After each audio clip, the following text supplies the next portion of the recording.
37장입니다. 창세기 37장 18절에서 24절까지 우리 말씀 한 절씩 차례대로 교독을 하겠습니다. 창세기 제37장 18절에서 24절까지 우리 말씀 한 절씩 차례대로 교독을 하겠습니다. 18절에 제가 먼저 했습니다. 요셉이 그들에게 가까이 오기 전에 그들이 요셉을 멀리서 보고 죽이기를 꾀하여 자 그를 죽이 한 구덩이에 던지고 우리가 말하기를 악한 짐승이 그를 잡아 먹었다 하자 그의 꿈이 어떻게 되는지를 우리가 볼 것이니라 하는지라.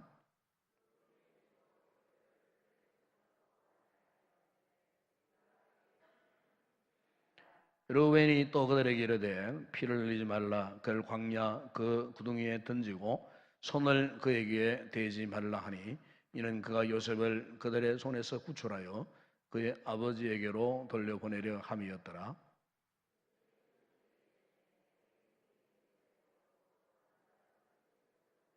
함께 읽겠습니다. 그를 잡아 구덩이에 던지니 그 구덩이는 빈 것이라 그 속에 물이 없었더라. 아멘. 흔히 이제 옷이 날개다 하는 그런 말들을 많이 합니다. 그래서 우리가 어떤 옷을 입느냐에 따라 갖고 그 사람의 품위가 달라지는 그런 경우가 많죠. 그래서 어떤 옷을 입느냐 하는 그것은 어떤 면에서는 그 사람의 옷차림만 봐도 지금 현재 그 사람이 무엇을 하고 있는지 또 어떤 사람인가 하는 것을 우리가 짐작할 수가 있습니다. 그래서 옷을 입는 그것 하나만 보더라도 그 사람에 대한 전체적인 정보를 우리가 쉽게 그렇게 알아차릴 수가 있습니다. 심지어 옷을 입는 그것을 보게 되면은 그 사람의 현재의 내면이나 외면의 상태까지도 이제 파악한다는 거죠. 어떤 심리학자들은 그런 이야기를 해요. 저는 어떤 옷을 입고 다니느냐에 따라 갖고 현재 그 사람의 심리적 상황 이것을 이제 짐작해 볼 수 있다. 그 정도로 사람에게 있어서 이 옷을 입는 것은 굉장히 중요한 것입니다. 어떤 신체적인 부분을 감추기 위해서만 입는 것이 절대로 아니에요. 옷을 입는 것을 통해 가지고 그 사람의 어떤 인간에 대한 그런 모든 상황들을 이제 파악할 수 있다는 거죠. 그래서 어떤 분은 이런 표현을 합니다. 이 사람의 옷이라고 하는 것은 비언어 커뮤니케이션이라고 그렇게 이야기합니다. 그러니까 우리가 말로만 해서 소통이 되어야 되는 것이 아니고 어떤 옷을 입느냐 거기에 따라서 이런 무언적인 이 소통이 이루어질 수 있다 하는 것입니다. 그 정도로 이 옷이라고 하는 것은 굉장히 우리 사람에게 중요한 것입니다. 아마 여러분 잘 아시겠지만은 이 카톨릭 사제들을 보게 되면은 이 사제들은 옷이 달라요. 일반 사제 신부들은 주로 검정색 옷을 많이 입죠. 검정색 사제복을 입습니다. 그러나 이제 한 단계 올라가서 추경쯤 되면은 이 추경들은 좀 붉은 빛깔의 또 이제 사제 옷을 입고 교황은 흰색 복을 항상 입어요. 흰색. 그 흰색의 상징적인 의미가 뭐냐면은 하나님의 대리자 하는 뜻에서 교황은 항상 이 흰색 가운을 그렇게 입고 나타나는 것을 보게 됩니다. 우리가 이제 성경에 보게 되면은 성경에 이 같은 옷에 대한 이야기가 이제 많이 나오는 것을 보게 됩니다. 우리가 그 당시에 구약 시대만 하더라도 그 이스라엘 백성들, 히브리인들이죠. 히브리인들. 이 히브리인들의 주업이 뭐냐면은 주로 목축업이에요. 목축업. 양을 치고 뭐 소와 뭐 염소를 치고 하는 이런 목축업을 합니다. 그래서 당시 구약 시대의 일반인들의 이 옷은 목축업을 하기에 딱 좋은 그 어떤 면에서는 옷이라기보다도 옷과 함께 이 이불 역할을 병행을 합니다. 이불 역할을. 그래서 그 사람들 말로 케토넷 그 옷을 케토넷이라 그래 불러요. 케토넷. 이 케토넷이 딱 벗어버리면은, 딱 피면은 완전히 사각형이에요, 사각형. 이 특징이 뭐냐면은 소매가 없어요, 소매. 소매가 없어요. 그러니까 그냥 이렇게 한마디로 말하면 덮어서는 거죠, 덮어서는 거. 근데 두툼한, 그리고 뻐덕뻐덕한 그런 천으로 이렇게 두껍게. 그래서 이제 항상 이 히브리인들은 이렇게 덮어서는, 그래서 뭐 소매도 없고 온몸 전체를 감싸는. 그러다가 이제 밤 되면 추워지잖아요. 그럼 그를 이제 깔고 덮는 거예요. 그러니까 옷 역할만 하는 것이 아니에요. 구약시대에 히브리인들이 입었던 옷은 옷 역할도 함께 이제는 이불 역할을 함께 했다는 거죠. 이것이 이제 일반인들이 주로 입었던 이 케토넷이라고 하는 그런 옷이었어요. 예. 그런데 오늘 성경에 보게 되면은 오늘 요셉이가 입고 있던 옷에 대해서 무슨 어떤 옷이라 그랬어요? 채색 옷이라 그랬어요. 채색 옷. 이 채색 옷. 이 채색 옷은 어떤 옷이냐면은 그 당시만 하더라도 참 멀리 실크로드를 통해 갖고 중국에서부터 상인들이 이래 지나가다가 중국에서 들어온 이 비단으로 만든, 그리고 아주 얇고 부드럽고 그리고 참 빛깔이 좋은 그런 옷이었어요. 채색 옷이라고 하는 그런 옷을 말합니다. 그런데 이 옷의 특징이 뭐냐면 이 옷에는 소매가 있어요, 소매. 같은 히브리인들이지만은 일반인들이 입는 옷은 소매가 없어요. 그냥 케토넷이라 해서 두터운, 뭐 양탄자 비슷한 그런 두꺼운 그런 옷이었어요. 오늘 본문에 보면은 요셉의 형들과 요셉이 입고 있던 옷이 이만큼 차이 난다는 거예요. 형들은 그냥 목축하면은 저 멀리로 갈 수 있잖아요. 여기 창세기 30장 보게 되면 어디까지 왔냐? 도단까지 갔으니까 밤이 돼가 돌아오질 않아요. 그냥 광야에서 잠을 자야 되는 거예요. 그래서 형들은 목축을 하다가 양을 치다가 밤이면 잠을 자려고 하면 옷이 이불이 되는 거예요. 그러나 요셉은 채색 옷을 입었어요. 중국산 비단. 아주 빛깔이 아름다운, 얇고 부드러운, 그래 소매가 달린 옷. 우리 한눈에 보더라도 형들이 입었던 옷 맵시하고 요셉이 입었던 옷이 완전히 다른 거예요. 완전히 다른 거예요. 그래서 여러분, 이 요셉의 형들이 왜 요셉을 미워했을까? 물론 요셉이가 꿈 때문이기도 하지만은 어떤 면에서는요, 옷 때문이었다. 그렇게도 이야기하는 거예요. 옷. 아버지 야곱이가 형들에게는 그냥 두터운 캐터넷을 입혔지만은 요셉에게는요, 정말 빛깔이 아름다운 비단 결 같은 이런 채색 옷을 특별히 그도 소매가 있으니까 얼마나 편리합니까, 여러분? 손을 넣고도 마음대로 일할 수 있는 아주 편리한 그와 같은 옷을 아버지 야곱이가 요셉에게만 입혔다는 것입니다. 특별히 여기 채색 옷의 이 의미가 뭐냐면은 이 채색 옷은 신분을 의미합니다. 신분. 어떤 신분? 왕이나 그 가정, 그 부족의 족장, 주인들이 입는 옷이에요. 그리고 아버지가 입는 옷이에요. 아버지만이 입을 수 있는 옷이에요. 그런데 아버지만이 입을 수 있는 옷을 이 요셉에게 아버지 야곱이가 그에게만 특별히 입혔다는 것입니다. 뿐만 아니고 이 채색 옷은 그 당시 문화를 보게 되면은 장자권을 상징합니다. 장자권.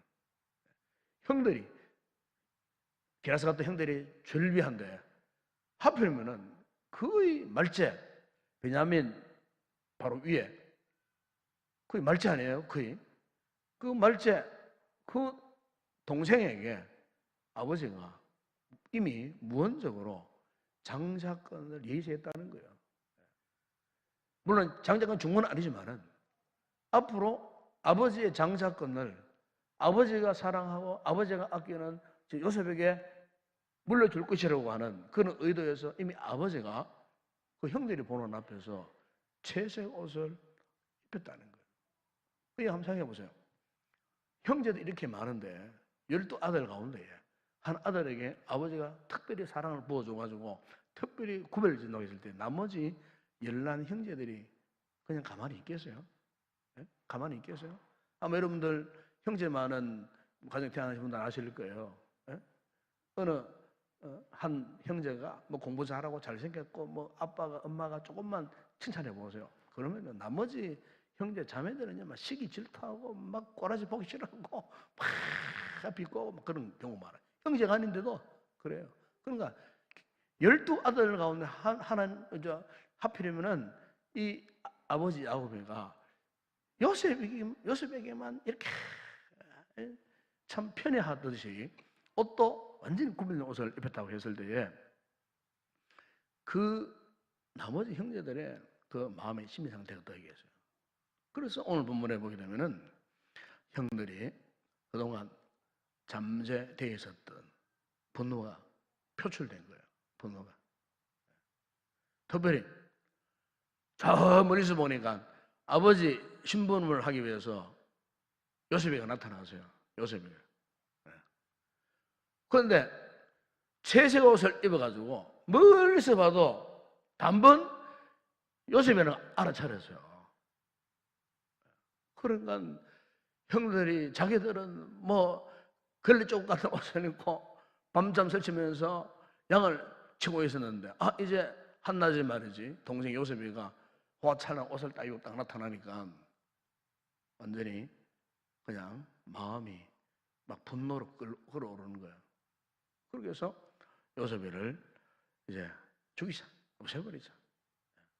그러고 있는 요셉을 향하여서 의기투합해서 여러분 창세기 37장 거기 31절 32절에 보게 되면 이제 작당을 하는 겁니다. 동생을 그냥 우물에 가두어버리고 아버지에게는 순념소를 죽여서 그 채색옷에 피를 적셔서 아버지에게서 데리고 가가지고 이 아들이 악한 짐승에 물려 죽었다고 거짓말하자. 그리고 이 동생에 대해서는 그냥 미디안 노예 상인들에게 팔아버리자.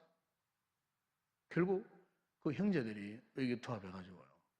그 질투의 대상인 요셉이를 인정사정 없이 그렇게 해서 노예 상인에 팔아버려가지고 이 요셉이가 억울하게 애굽의 보디발의 장군의 집으로 가정노예로 팔려가게 된 겁니다. 가정노예로. 여러분 여기서도 보게 되면은 이 요셉이의 이 옷, 피 묻은 옷, 채색 옷 이것을 본 야곱이 31장 34절에 이렇게 말씀하고 있습니다. 자기 옷을 찢고 아버지 야곱이가요 짐승에 물려 죽었다라고 피투성이가 된 그 가짜 요셉의 시신을 끌어안고 아버지 야곱이가 자기 옷을 찢고 굵은 배로 허리를 묶고 오래도록 그의 아들을 위하여 애통했다. 그랬습니다. 애통했다. 그의 아들을 위해서 애통했습니다. 우리가 이 요셉의 이야기와 관계된 이 창세기 37장 그 이후에 쭉 읽어보게 되면은 옷 이야기가 많이 나옵니다. 옷 이야기가. 창세기 이름은 39장 12절 13절 거기 보게 되면은 요셉이가 보디발 장군의 가정노예로 끌려갔어요. 어느 날 그 보디발의 아내가 요셉이를 유혹을 합니다. 유혹을 하는데 요셉이가 그 유혹을 어떻게 뿌리칩니까? 자기의 옷, 자기의 그 옷을 그냥 버려두고 도망하여 뛰쳐나옵니다. 도망해. 그러니까 그의 옷을 자기의 그 주인의 아내 곁에 옷을 벗어두고 뛰쳐나옵니다. 그러니까 이 보디발의 아내가 창세기 39장 18절을 보게 되면 막 소리를 지릅니다. 그가 그의 옷을 내게 버려두고 밖으로 도망했다고 막 소리를 지릅니다. 그게 또 이제 보면은 옷 이야기가 거기에 나오는 것을 보게 돼요. 그리고 창세기 여러분 41장 41을 보게 되면은 이제 이 요셉이가 애굽에 가서 애굽의 총리가 됩니다. 애굽의 총리되는 그 과정을 이렇게 이야기합니다. 자기의 인장 반지를 빼어 요셉의 손에 끼우고 그에게 세마포 옷을 입히고 그래요. 그 보면은 세마포 옷을 입히고 금사슬을 목에 걸고 그래요. 요셉이가 애굽의 총리가 되었을 때는 이제는 세마포 옷을 입었다고 이제 그렇게 이야기하는 것을 보게 돼요. 그래서 우리 창세기 44장에 보게 되면은 그 어떤 이야기냐면은 요셉이 예언대로 7년 풍년이 지나고 7년 흉년째에 아버지 야곱이가 물고 있는 형제들 보면 가나안 땅 흉년이 왔어요.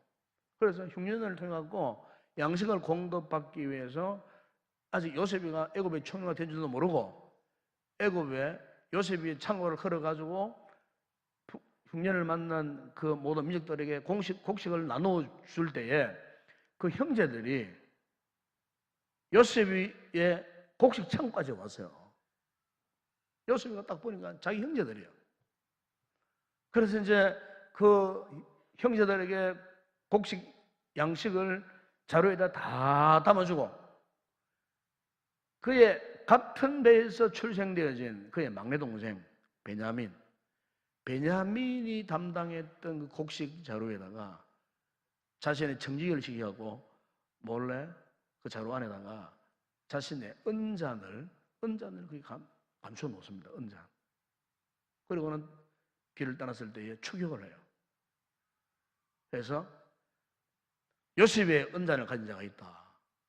그래서 그것을 덜쳐내서 베냐민 곡식 자루에 몰래 숨은 은잔을 발견케 합니다.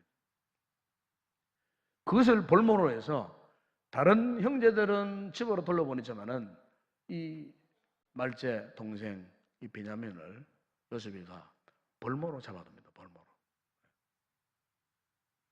그랬을 때 창세기 44장 13절에 보면은 그의 이런 이야기를 합니다. 그 형제들이 그들이 옷을 찢고 각기 짐을 나귀에 싣고 성으로 돌아가니라. 거기도 보면은 옷을 찢었다고 하는 그런 이야기가 나옵니다. 창세기 3장 17장 29절에 보게 되면은 그 맏형 루벤이 없는 중에 동생을 노예로 팔았다는 사실을 이 장자 루벤이 알았어요. 그런데 이 루벤이 알고는 어떻게 했느냐? 역시 루벤이 자기 옷을 찢고 그랬어요. 자기 옷을 찢고 굵은 배로 허리를 묶고 오랫도록. 야곱이가 이렇게 그 아들이 노예로 팔려갔다는 이 소식을 들었을 때에 야곱이가 창세기 3장 34절을 보게 되면 자기의 옷을 찢고 굵은 배로 허리를 묶고 오랫도록 애통했다고 하는 그런 말씀이 거기에 나옵니다. 여러분 여기에 옷을 찢었다는 말이 어떤 표현이겠습니까? 옷을 찢었다고 하면은 너무나 기가 막힌 일을 당했다는 겁니다. 너무나. 그러니까 슬픔이 극에 달했다는 거예요. 억울한 일을 만났다는 거예요. 너무나 억울해가지고 애통해하는 가슴을 치면서 땅을 치면서 얼마나 그 심령이 정말 애절하게 애통해하면은 그 슬픔이 얼마나 극에 달했으면 자기 옷을 찢으면 이 구약의 성경 보게 되면은 구약에 나오는 그 하나님의 사람들이 때때로 하나님 앞에 막 절규할 때 절망할 때 자신의 옷을 찢어요. 아마 여러분 욥기 1장 2절에 보게 되면 욥이 말로 행할 수 없는 그런 시인을 만나서요. 하루아침에 뭐 집이 다 무너져 버리고 하루아침에 모든 재물들이 오랑캐들이 찾아와서 약탈해 가버리고 심지어 자신의 그 아들, 딸들이 다 대풍에 죽어버리고 모든 것을 다 잃어버렸을 때에 욥이 어땠습니까? 그가 겉옷을 찢고 머리털을 밀고 땅에 엎드려 그랬죠. 겉옷을 찢었다. 그러니까 말로 형용할 수 없는 절망 상태에서 그 모든 것을 포기하고픈 그런 상태에서 너무나 애절하게 막 눈물 흘리고 대성통곡하면서 옷을 찢는 그와 같은 모습을 볼 수가 있어요.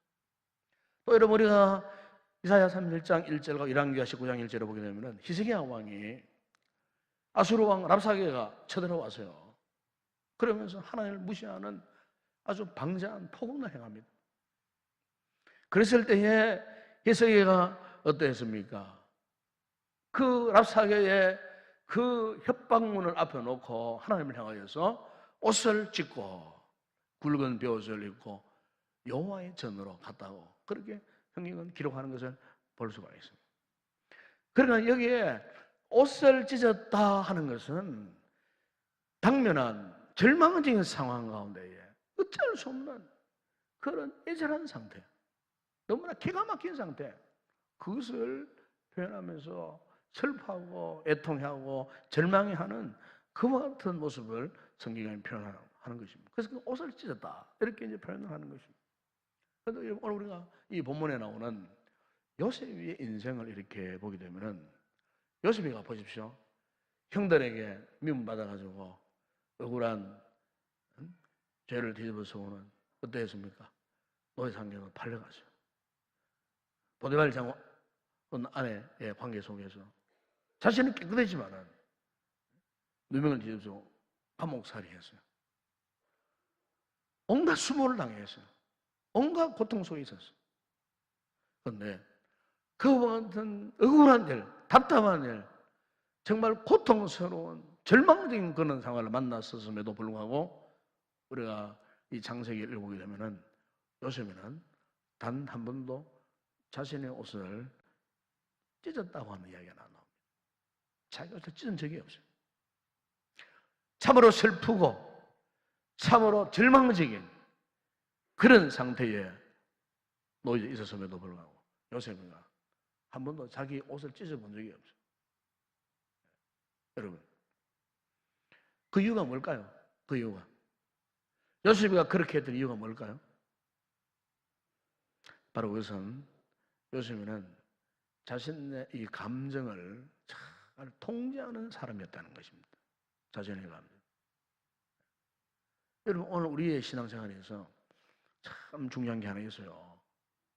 우리가 자칫 잘못하면 자신의 감정을 쉽게 표출할 때가 굉장히 많아요.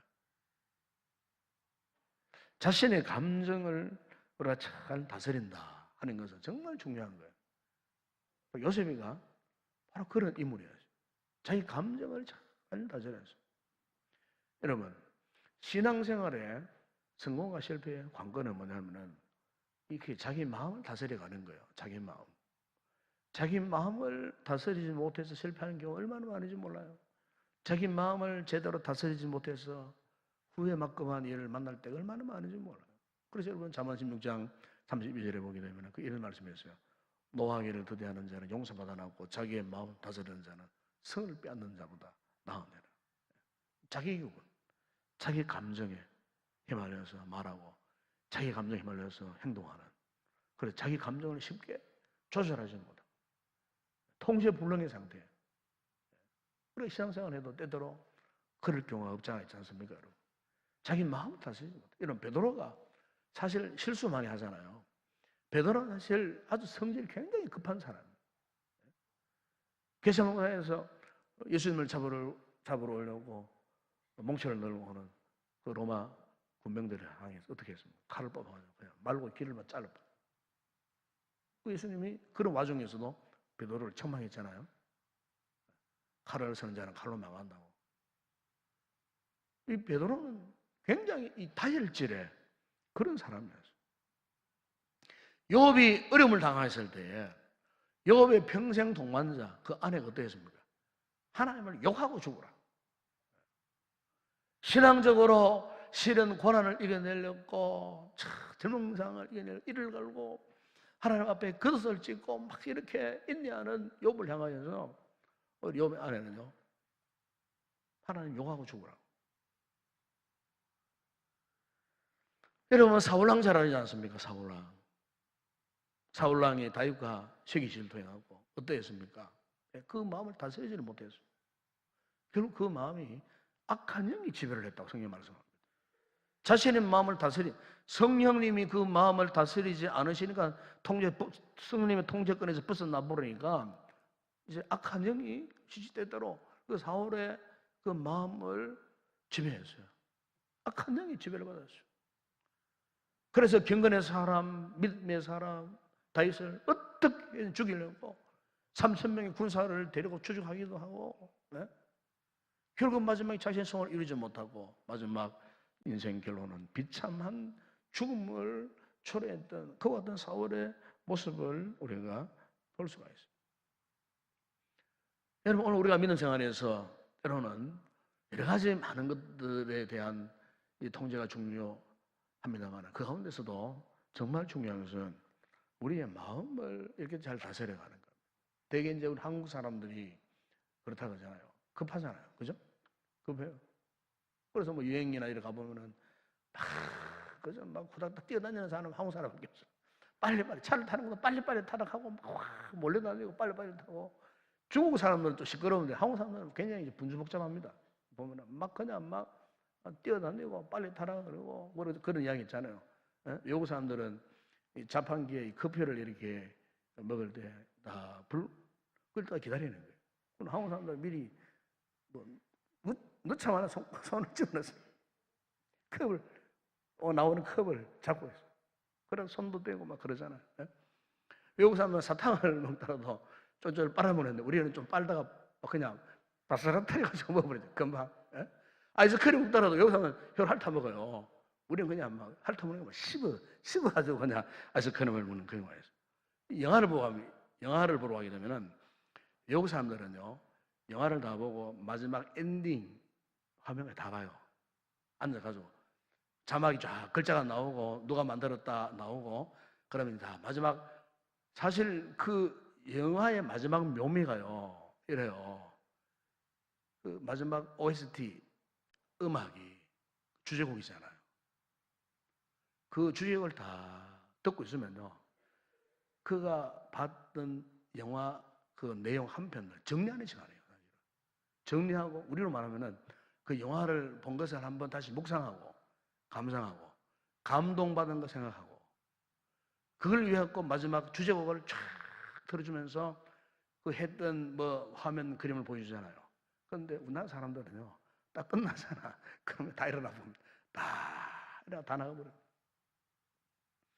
이게 민족적인 뭐 기질 차이도 있겠지만은 여러분, 오늘 우리의 믿음 생활에서 신앙 생활에서 만약에 우리가 이렇게 하면 행동한다면 어떻게 되겠습니까?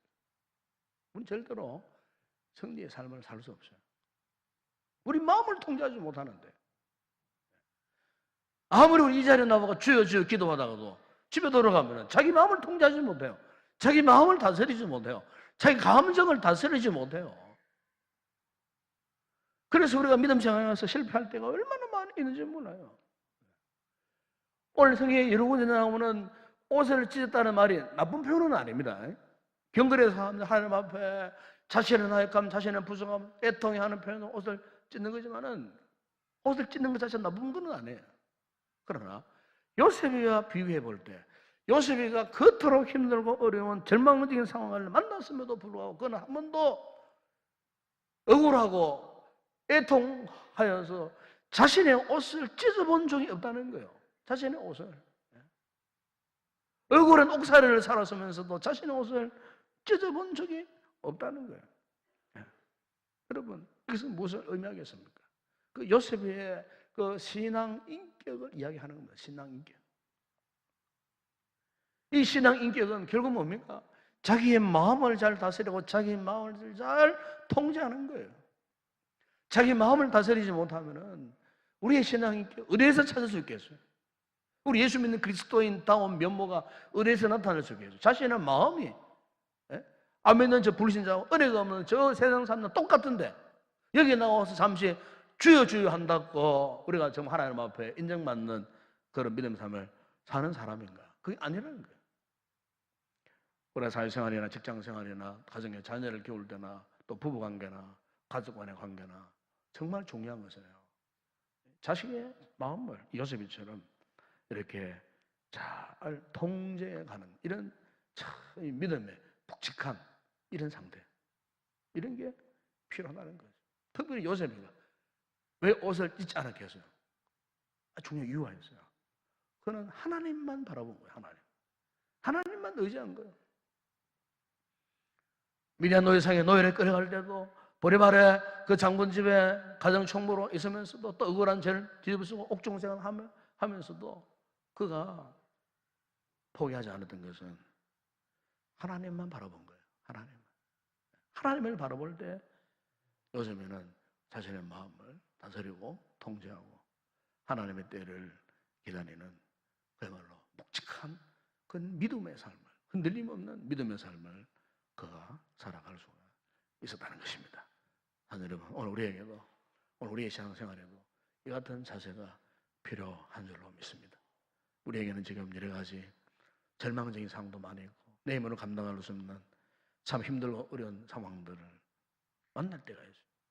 그랬을 때 우리가 너무나 쉽게 옷을 찢는 행위보다도 바로 요셉이처럼 그와 같은 절망적인 상태에서 지금도 나와 함께하신 하나님, 전능하신 하나님을 이 바라볼 수 있는 이 굳건합니다. 믿음의 중심, 이것을 우리가 가져야 할 줄로 믿습니다. 시편 61편 1절 보면은 시인이 고백합니다. 나의 영혼이 잠잠히 하나님만 바라며 나의 구원이 그에게서 나오노라. 나의 영혼아 잠잠히 하나님만 바라라. 물론 나의 소망이 그로부터 나온도다. 잠잠히 하나님만 바라라. 우리가 아무리 힘들고 어렵고 절망적인 상황이 온다 할지라도 요셉이가 가졌던 이와 같은 굳건한 믿음의 자세, 이것을 흔들림 없이 우리가 온전히 전능하신 하나님을 바라보고 이 믿음으로 승리하는 복된 성도 되기를 주의 이름으로 축원합니다.